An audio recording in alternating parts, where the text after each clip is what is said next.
Watch Mark. I think anybody who's watched my channel knows that I have been beating the drum about the idea of Schedule F being enacted. This is Donald Trump being able to change civil servants, federal employees who are designated as civil servants, into political appointees. That seems to finally be making its way into reality right now. Can you explain the implications of this latest move by Donald Trump? Yeah, it could be devastating to the federal workforce. I mean, Schedule F is something that was in Project 2025 that you, as you point out, beat the drum about. And, all the Republicans in the Trump campaign were like, Schedule F, huh? No, it doesn't ring a bell. Well, Yeah. here it is. It's now become a reality. And what they are going to be able to do if they pull this off, and that's an if, but if they pull this off, they will be able to replace, by their estimates, 50,000 uh, career civil servants, people who have protection under the civil service laws. They'll be able to replace them with Trump lackeys, minions, and sycophants.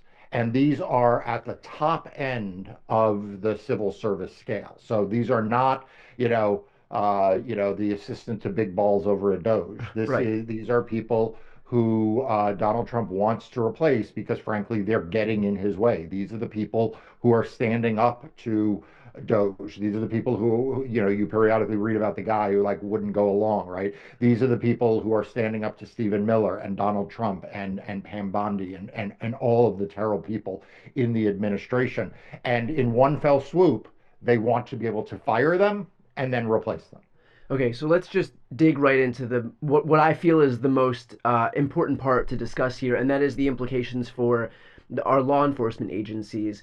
So, for example, if you have career civil servants who right now make up these law enforcement agencies, the DOJ, the FBI, and you replace those folks with political appointees whose adherence is not to the Constitution or to the law, but rather to Donald Trump himself.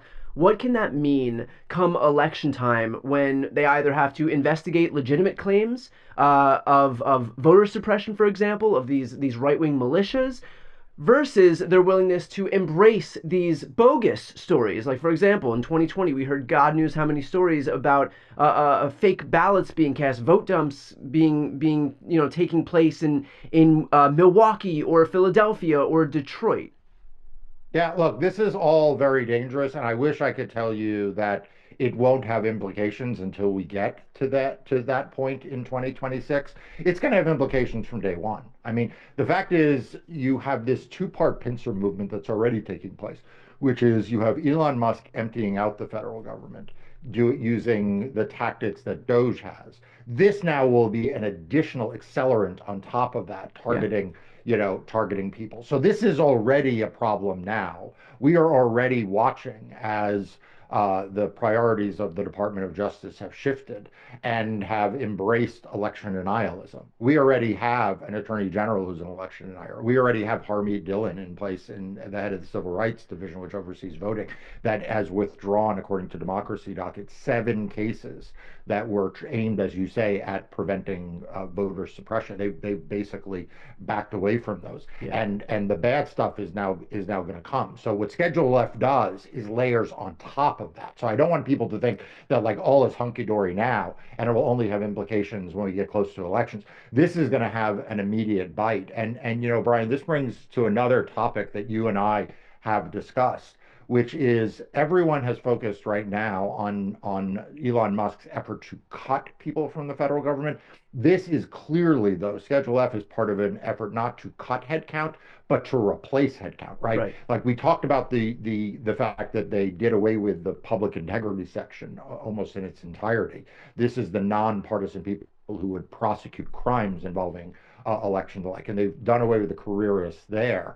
This allows them to do away with the last of them, by the way. But the point is, it will also allow Donald Trump to refill these positions with his political lackeys rather than having to go through the civil service protections that would be afforded. Right. So it's not just eliminating the barriers to what he wants to do, but it's actually putting in place people who will accelerate those processes that he's looking to accomplish. So I guess that raises the next obvious question here, which is what are the legal barriers to doing what he wants to do? I know that there was an executive order that Joe Biden passed at the end of his presidency, but obviously, those are only as strong as the duration of the president who's in office to actually enforce that. Yeah.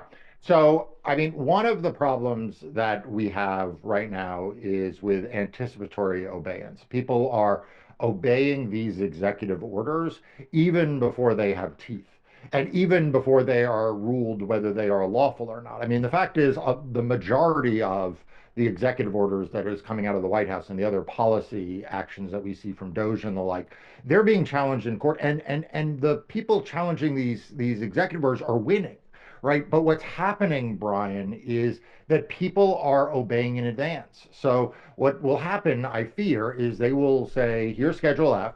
We're now sending pink slips to 50,000 people. I mean, that's a lot of people in Yeah. the federal government in one fell swoop. And the question, Brian, is how many of them say, I want to fight and stick around to keep their jobs? And how many of them are like, well, you know what? I'm just getting out of here. I mean, this Yeah. is like, this is the breaking point. And then there are these vacancies. And when Donald Trump then tries to fill those vacancies with political appointees rather than with career civil servants, again, like how many people are going to fight for those positions saying, wait, I was denied this opportunity under the civil service test that it should have been, and this shouldn't have gone to a political appointee. So, this is the problem that we have right now is, Brian, is you and I talk every day about the need to fight.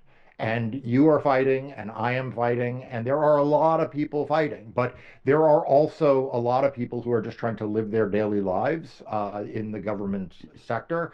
And they are, for good reason or bad, and I can't fault a lot of them. They are just giving up. And as a result, you wind up with these terrible, terrible results. And so that's what I really worry about. Well, a quick note, just for folks who are watching right now, to the point of finding the fighters. Mark and his team are doing that on a daily basis. One very small step we can all take to support him and to be able to benefit from the fearless journalism that they put out is to sign up for Democracy Docket. It's the news outlet Mark founded to focus on everything voting and elections. Highly recommend you sign up. I'll put the link right here on the screen and also in the post description of this video. Mark, what is to stop this administration from, for example, if they fire 50,000 career civil servants, from just hiring people who they themselves very well know are political appointees, but just kind of pretending in the coy way they always pretend that, oh, these the people who are replacing them with aren't political appointees. They're just as qualified as the person who held this job before, knowing full well that these are the Stephen Miller acolytes of the world. These are the Cash Patels and Dan Bonginos. And so, we know on the outside what purpose these people fill, but of course they can try and preserve or maintain some degree of plausible deniability when they put people in these jobs who are clearly political appointees.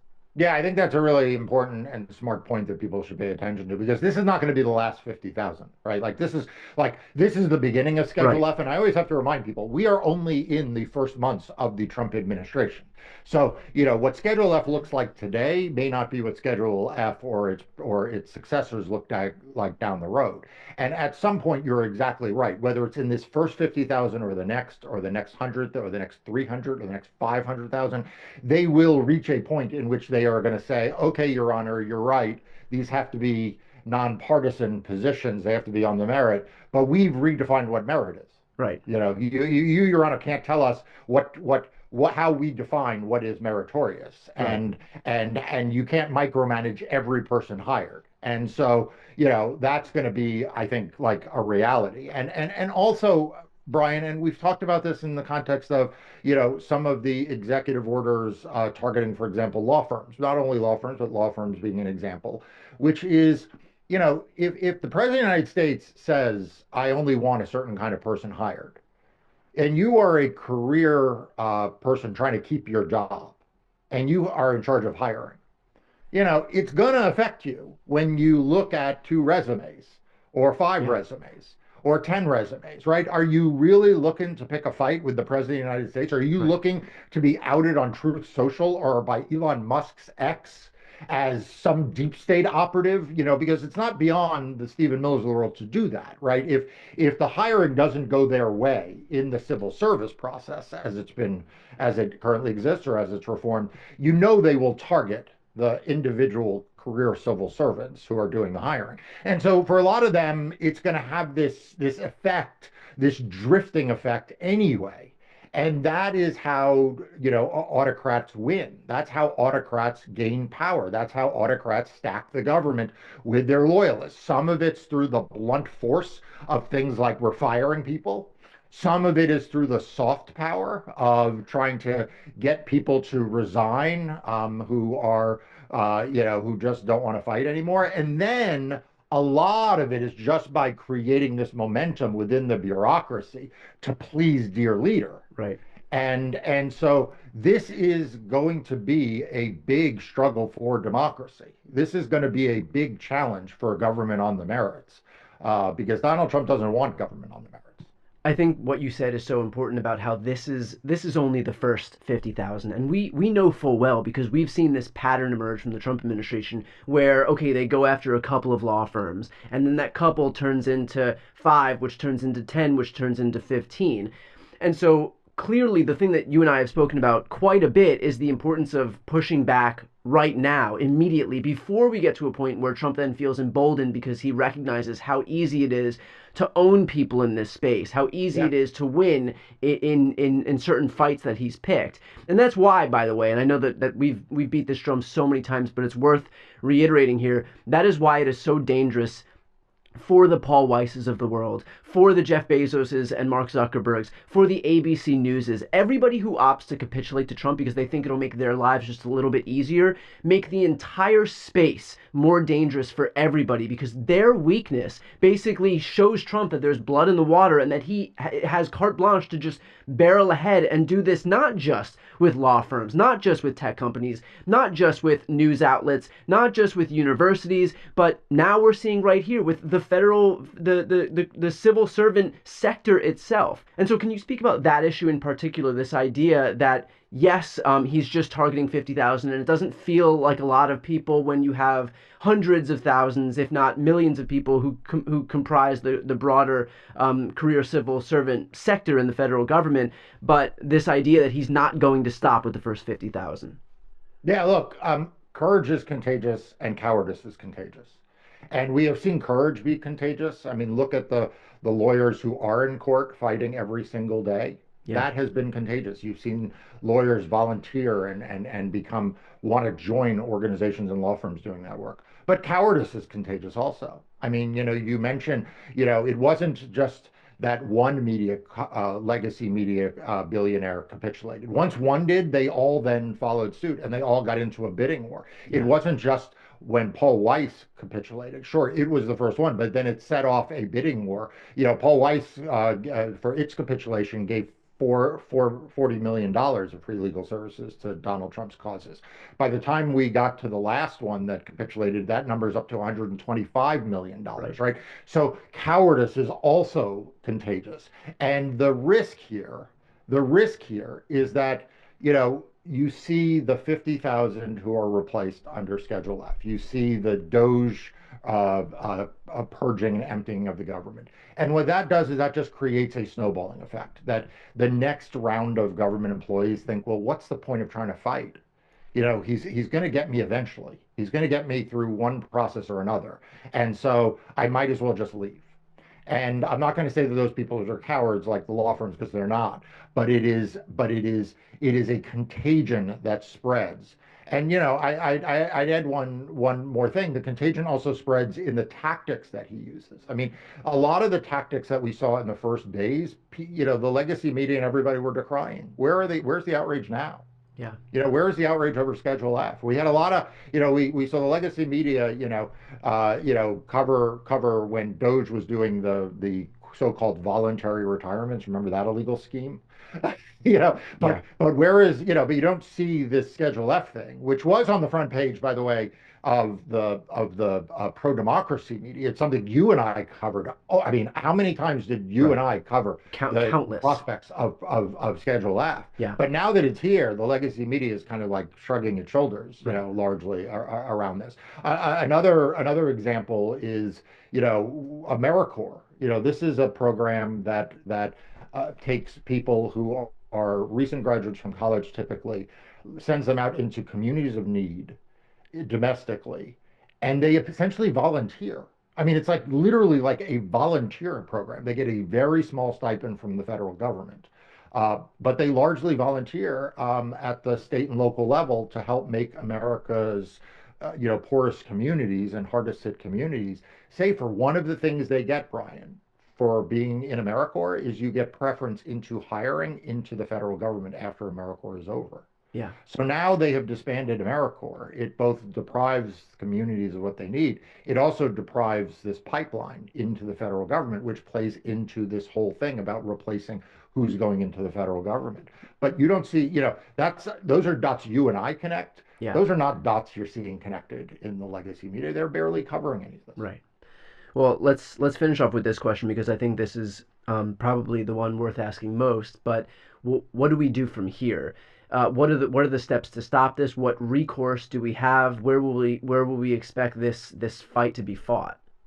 Yeah, so look, I am sure there is going to be litigation over this because there should be, and the President of the United States does not have the power. I'm going to say this for the 19th time. The President of the United States does not have the power through executive order to nullify statutes. He does not have the power to overturn court decisions. He does not have the power to amend the Constitution. These are all things that Donald Trump is claiming in one form or another he has to do, and including in this instance. And he doesn't have that power unless we give it to him, Yeah. unless the legacy media treats it as a debate, which they Right. do. I Right. mean, you can look at what they're saying about the poor individual who was sent illegally from Maryland to the Gulag in El Salvador. Look at the language they use. I think there was an article recently that said that in one of the big outlets that said that two pictures are being painted. What do you mean two Right. pictures are being painted? Right. Like one of them is the facts, and one of them are the lies that Donald Trump and his administration It's are. like it's like dispute explodes over 2 plus 2. No, who could be right? Nobody knows. Right.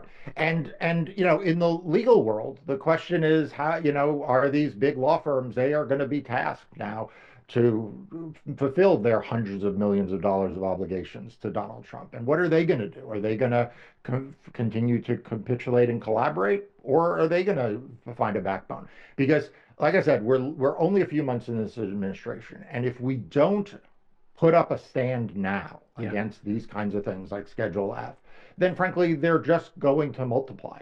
And it's going to come harder and harder and harder as more and more people capitulate, as more and more institutions capitulate, as the media's coverage is just, I mean, Brian, I'm like out of words to Yeah. describe how terrible the legacy media is at describing what is happening to democracy right now. Right. But we all need to just stay grounded and not let that Overton window shift because if that happens, then it's just going to be harder down the road. Well, look, you have been a leader in ensuring that Overton window doesn't shift, and I would highly recommend for everybody who's watching right now, if you are not yet signed up for Democracy Docket, please do yourself a favor, do this country a favor, sign up for Democracy Docket. Again, I'll put the link right here on the screen and also in the post description of this video. I'm Brian Tyler Cohen. I'm Marc Elias. This is Democracy Watch.